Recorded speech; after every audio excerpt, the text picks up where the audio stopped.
Jadi kalau misalnya ngelihat dari keadaan kemarin, asing itu melanjutkan kembali, keluar dari bursa saham, itu ada net sell sebesar 927 miliar. Awal mulanya itu kita mau coba observasi beberapa waktu terakhir, karena kalau my friends lihat di hari Senin, asing juga keluar dalam skala yang sangat besar sekali. Tapi pada hari tersebut itu bisa dijustifikasi karena terjadi FTSE rebalancing. Jadi keluar itu memang karena ada rebalancing dan itu normal. Transaksi yang besar, ada inflow atau outflow pada hari tersebut itu normal karena ada global index lagi melakukan rebalancing. Tapi tidak bisa dijadikan acuan bahwa asingnya benar-benar keluar atau asingnya benar-benar masuk. Jadi kita mau lihat beberapa hari ke depan seperti apa. Nah, pada hari kemarin, penutupan kemarin, kita ngeliat asing lanjut lagi nih. Dia melakukan net sell sebesar 927 miliar dan salah satu yang besar keluar itu ada di saham BRI ini, my friends. Nah, pertanyaannya adalah dari ratusan ribu investor yang punya sahamnya, atau mungkin jutaan kali ya, saya nggak tahu. Tapi yang jelas pertanyaannya adalah, apakah sekarang waktu yang tepat masuk ke saham big banks atau tidak? Apakah kalau saya jangka waktunya itu pendek atau ke menengah, ini lebih menarik atau tidak? Nah, saya akan coba recall apa yang kita bahas pada tanggal 5 Juni mengenai alasan kenapa saham-saham big banks itu turun. Silakan my friends cek archive-nya Tiger Insights. Kita ngejelasin beberapa hal yang terkait kenapa kok saham big banks itu turun. Salah satunya itu adalah yang isu, bukan isu ya, maksudnya kinerja keuangan yang kurang oke dalam waktu 4-5 bulan terakhir. Terus juga memang ada hal yang kita tunggu lagi update mengenai dari Danantara yang memang nantinya BRIS itu direncanakan akan masuk ke Danantara. Itu yang juga kita lagi tunggu. Itu yang menjadi sentimen-sentimen belakangan ini yang mempengaruhi pergerakan harga saham. Nah, pertanyaan berikutnya adalah, kemarin kan sudah ada nih berita mengenai gencatan senjata, tensi sudah mulai agak menurun, harusnya kan asingnya masuk skala besar ya, inflow besar-besaran. Nah, kita mau lihat apa yang akan terjadi dalam beberapa waktu ke depan dengan beberapa poin penting nih. Yang pertama, ini my friends bisa akses ya, ini adalah research reportnya Maybank untuk Bank Sentral Asia atau BCA. Ini rilisnya tanggal 17 Juni. Kenapa kok baru dibahas sekarang? Kenapa nggak dibahas waktu tanggal 17 Juni? Karena kalau buat kami yang memang memberikan update di Tiger Insight, kita mau lihat dulu nih, kita mau observasi price action-nya, narasi yang lainnya, baru kita akan bahas, oke, ini oke atau ini belum oke, itu akan kita bahas berdasarkan data yang ada. Nah, kalau my friends lihat, tolong dihiraukan mengenai masalah target harga ya. Ingat, target harga ini akan muncul dengan target jangka waktu 12 bulan ke depan. Jadi buat my friends yang cuma jangka pendek beberapa hari atau mungkin seminggu 2 minggu, ini nggak cocok nih ngeliatin target harga di sini. Saya hanya mau highlight mengenai keadaan bahwa BCA ini bisa dikatakan dari semua big banks ya, yang sudah rilis laporan keuangan at least sampai bulan keempat atau bahkan bulan kelima, saya belum cek lagi yang lain. Tapi yang jelas saya mau garis bawahi di sini, BCA menjadi salah satu yang paling bagus di antara yang lain ya. Jadi dari sisi pertumbuhan pendapatan bunganya, dari sisi net interest margin-nya, terus juga kalau misalnya dilihat dari jumlah pertumbuhan dari sisi depositnya juga masih terus bertumbuh, terus juga dari sisi NPL juga masih terjaga.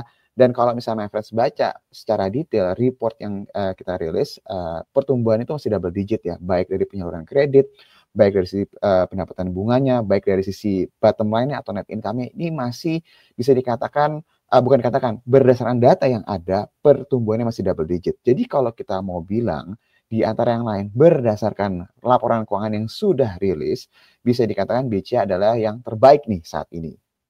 Ya, ini bukan saya suruh Anda beli BCA ya, enggak. Tapi kalau misalnya dari keadaan ini semua, seharusnya saham BCA ini sudah rally dari beberapa waktu yang lalu. Intinya itu adalah itu. Jadi dengan semua keadaan yang sekarang, dengan data-data nanti my friends kalau melihat lebih detail nih di sini, ini hampir semuanya itu mengalami pertumbuhan, bahkan provision itu malah turun ya. Itu malah bagus banget.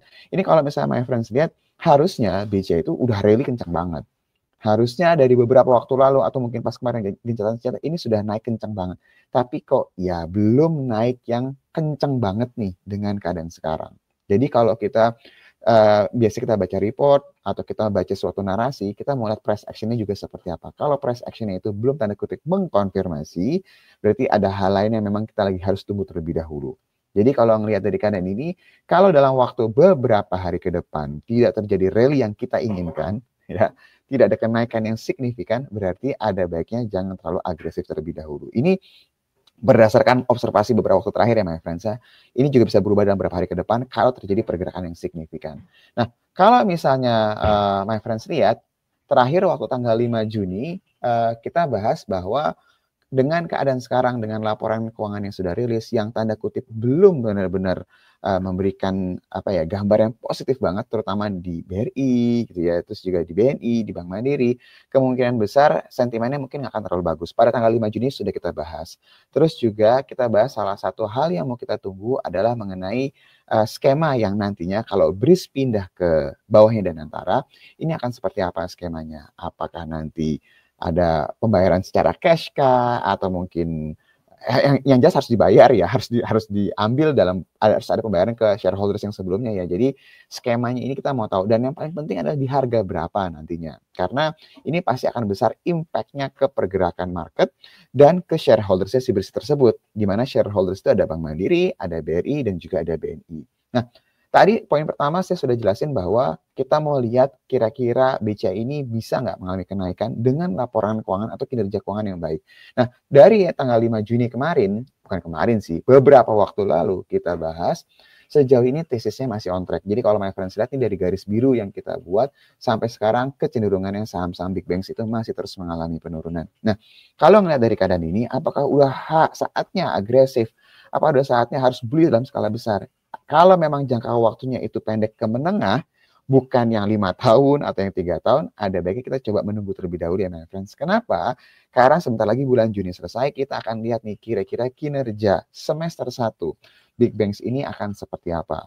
Dan ini nggak butuh waktu lama, karena sekitar 2 mingguan harusnya kita sudah akan mulai mendengar nih kira-kira ekspektasi market seperti apa, dan kira-kira pergerakannya akan seperti apa. Nah ini untuk menjawab pertanyaan dari ratusan ribu investor, kalau ditanya apakah sekarang waktunya yang tepat untuk beli dalam skala yang besar, ada baiknya kalau jangka waktu Anda pendek ke menengah, kita tunggu terlebih dahulu ya.